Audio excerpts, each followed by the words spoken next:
Mais uma vez estamos juntos nesse momento de reflexão, de adoração, de conhecimento das verdades bíblicas. E eu quero compartilhar com você agora um texto que desde ontem tem me inculcado, tem mexido comigo e me feito pensar, avaliar a vida, as circunstâncias existenciais do viver. E eu quero compartilhar com você o que tenho pensado desde o dia de ontem até o dia de hoje. Há uma história bíblica que é registrada no segundo livro de Samuel, no capítulo de número 12, em que Davi, depois de ter praticamente roubado a mulher de um soldado seu, Batseba, depois de ter matado o marido de Batseba indiretamente, porque ele o coloca na frente de batalha, aí aquele homem morre lealmente por Davi, enquanto que a intenção de Davi era tomar a mulher dele. E a maldade de Davi é maior do que o seu adultério. O estratagema que Davi faz é semelhante ao que o ímpio faz e não o que um servo de Deus faz. E esse homem, ele age como se não conhecesse a Deus, escravo das suas paixões, guiado por elas. Ele toma uma decisão de tomar a mulher de Urias, de matar Urias, de se apossar do que Urias tinha. E Deus manda o profeta dizendo para ele que, pela misericórdia que Deus tinha, Deus iria poupar a vida dele, mas a criança teria que morrer. É uma situação drástica, horrível de ouvir. E Davi ouve essa palavra por parte do profeta, mas quando a criança nasceu, a criança viveu 7 dias. Quando a criança nasceu, ela já nasceu praticamente morta. Ela durou 7 dias, e nesses 7 dias, Davi se colocou em jejum e oração. Davi se recusou a alimentar-se, se trancou no seu quarto, ficou com a mesma roupa, não tomou banho e jejuou e orou. O jejum é uma ferramenta espiritual, quando você pode demonstrar o que está sentindo por dentro. O jejum é um sinal de tristeza. O jejum pode ser acompanhado por uma oração de um pedido extremo, de uma necessidade extrema, e você mostra a sua humilhação quando jejua. O jejum pode ser feito como uma demonstração de arrependimento profundo, e você faz isso jejuando.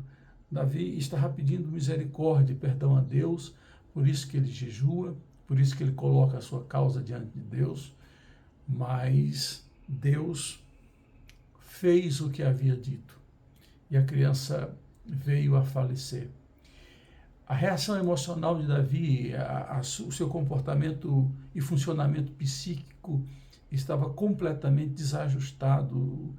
Quando a criança morre, os seus secretários têm receio de contar que a criança havia morrido, porque o comportamento emocional de Davi, a falta de regulação emocional de Davi, dava a entender que Davi poderia fazer uma loucura contra si mesmo se soubesse da verdade. Quando ele percebe que os seus assessores estão conversando, ele conclui que a criança havia morrido e pergunta: morreu a criança?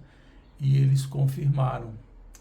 E acontece algo estranho, alguém que está num polo e vai para um outro polo de posse de uma notícia tão trágica. O versículo 20 diz: então Davi levantou-se do chão, lavou-se, perfumou-se e trocou de roupa. Depois entrou no santuário do Senhor e adorou. E voltando ao palácio, pediu que lhe preparasse uma refeição e comeu.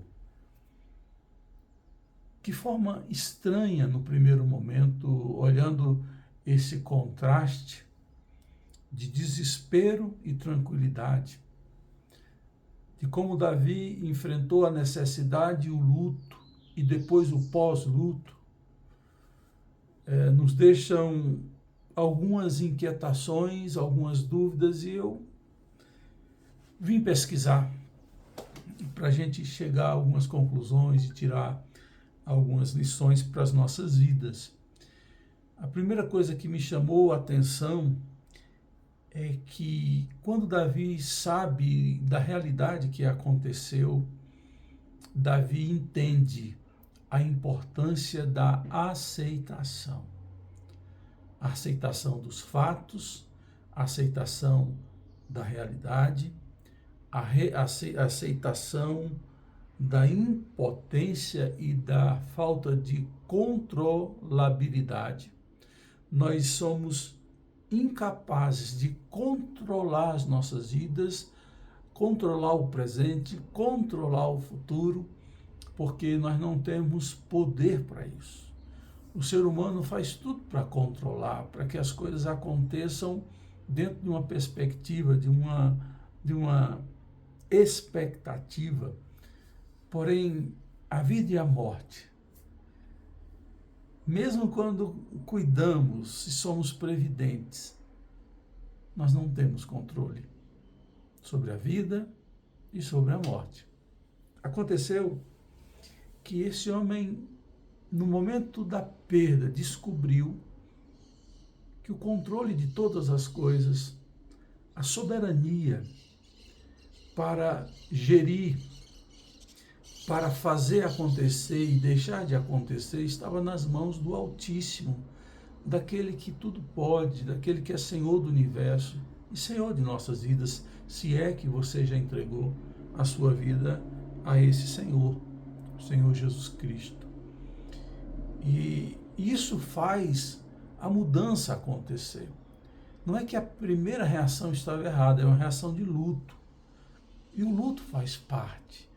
O luto é uma válvula para que não haja implosões dentro de nós. Quando a gente perde algo, quando a gente perde alguém, quando a gente perde algo especial, é de se esperar que você sinta o baque, que você sofra. E essas expressões de luto são extremamente necessárias. Ninguém pode pedir para você engolir o choro diante de uma perda, principalmente de uma morte. Ninguém pode. O sofrimento vai variar de pessoas para pessoas, de estrutura emocional para estrutura emocional, porém o luto vai diminuir.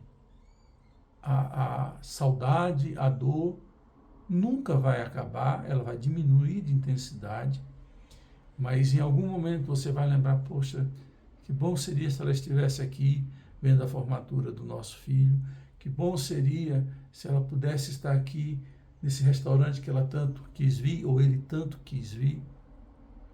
Você vai sempre lembrar, mas a dor vai diminuir. E toda pessoa que perdeu algo ou alguém precisa entender que é legítimo o luto, é legítima a lágrima, a dor e o gemido, mas que você precisa tratar isso, porque aquilo que acontece no hoje vai virar passado, e quem vive preso ao passado vai correr um sério risco de desenvolver depressões, de adoecimento psíquico, de adoecimento espiritual, de se tornar uma pessoa amarga com as pessoas que lhe cercam. E é importante que você olhe para o passado de uma perspectiva de que o que aconteceu foi bom e que agora o futuro continua, a vida continua, e eu tenho que aprender a lidar com aquilo que vem adiante. E não ficar apenas computando as perdas, aquilo que não mais vai acontecer, os encontros que não mais vão ocorrer, e perpetuando, eternizando o sofrimento. O luto é de fundamental importância para poder viver saúde mental, saúde espiritual e dar oportunidade, oportunizar um novo tempo, talvez conhecer uma nova pessoa, talvez viver tempos e dias felizes, mesmo que a lembrança esteja contínua em nossas vidas. Então, aprender a lidar com o luto é importante, é legítimo o luto, mas chega um tempo, chega uma hora, isso vai variar de pessoas para pessoas, que você tem que olhar para o passado menos e olhar mais para o futuro. Isso não é negar o que se viveu, a importância do que você perdeu ou de quem você perdeu, mas é de dizer, eu vivi.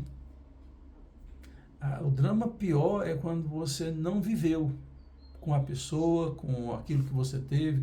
Eu estou falando muito aquilo, eu estou dando mais ênfase a pessoas, perda de pessoas, porque o texto bíblico fala disso, e também porque coisas são inferiores à pessoa, mas tem pessoas que faliram, perderam uma empresa, uma história de empreendimento de décadas, muitas vezes, e essas pessoas sofrem muito porque se culpabilizam outras pessoas e vivem no passado triste, com vergonha de sair em público porque tem receio de serem tratadas como perdedoras, como derrotistas, derrotadas. Então, isso dói muito nas pessoas. Então, Davi aceita a realidade. E aceitar a realidade é poder fazer com que o presente tenha um contorno de vida e não de morte. Aceitar a realidade é dizer assim, eu não tive controle, não tive controle do que aconteceu e nem terei sobre o que vai acontecer, mas eu posso depender de Deus e construir uma nova história. A vida continua. Se a gente tem essa perspectiva do luto, sempre olhando para trás, é necessário ter uma perspectiva de futuro e agora olhando para frente. Mesmo que eventualmente você possa olhar para trás com saudade, com recordação, mas com honra, honrando quem fez parte da sua vida.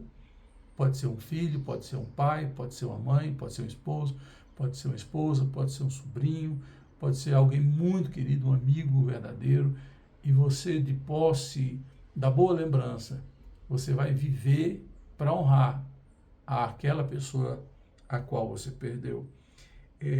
Isso é muito didático, isso é importante.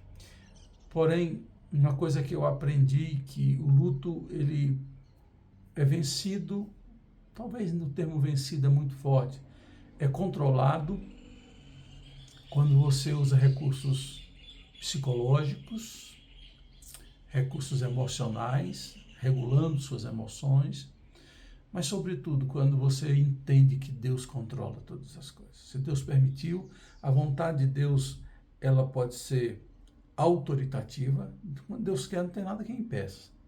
Pode ser uma vontade permissiva, que Deus permite que aconteça por conta das nossas escolhas, ações, nossos equívocos, mas Deus está no controle de todas as coisas. E quando você entende a soberania de Deus, você vai aprender a dizer o que Jesus ensinou na oração do Pai Nosso: seja feita a tua vontade, assim na terra como no céu. A atitude de Davi causou espanto nos seus assessores. Os assessores chegaram e quando Davi se levanta, toma o seu banho, troca suas roupas, como se nada tivesse acontecido, eles levantam uma questão. Versículo 22. Enquanto a criança estava viva, não, aliás, é o 21. Os seus conselheiros perguntaram: por que ages assim? Enquanto a criança estava viva, jejuaste e choraste. Mas agora que a criança está morta, tu levantas e comes? Para eles era uma contradição. Mas lembre-se que nós estamos falando da percepção que Davi entendeu. Deus está no controle. Se Deus quis assim, cabe a mim entender que o controle não está em minhas mãos e que há o soberano que rege todas as coisas. E Davi responde à inquietação e à dúvida dele. Ele respondeu: enquanto a criança estava viva, jejuei e chorei. Eu pensava, quem sabe, talvez o Senhor tenha misericórdia de mim e deixe a criança viver. Então ele estava na dependência de Deus o tempo todo, ele estava se humilhando, estava se arrependendo, estava pedindo com extrema humildade, admitindo suas culpas, seus erros, suas falhas. Mas ele sabia que cabia a Deus.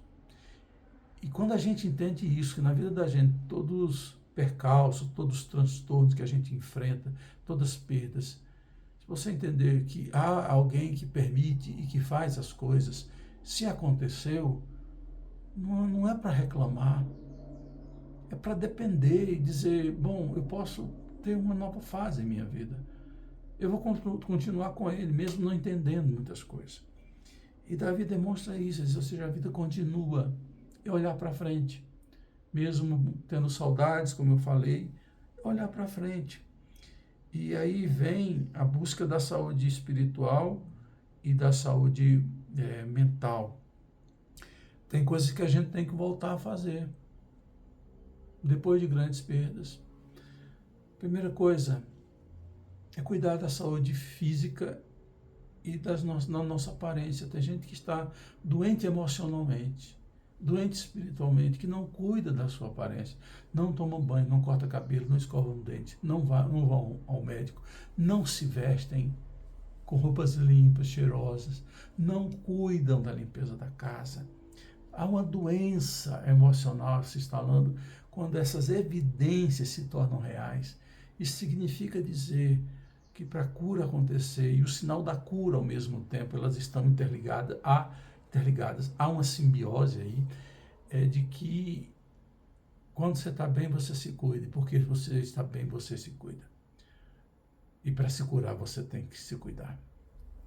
Então ele faz essas coisas, ele levanta do chão, toma banho, ele vai ao templo, depois ele vai se alimentar, mas ele vai ao templo, ali fala com Deus, fala das suas inquietações, fala que entendeu que Deus sabe todas as coisas, Deus sabe o que faz, e cabe a ele não julgar nem Deus nem a outros, mas sim entender que Deus pode transformar e tempos melhores podem vir. Essa busca num consolo divino é a marca de alguém que entendeu que eu posso ter conforto e consolo humano de amigos, de parentes, mas nada se compara ao consolo divino.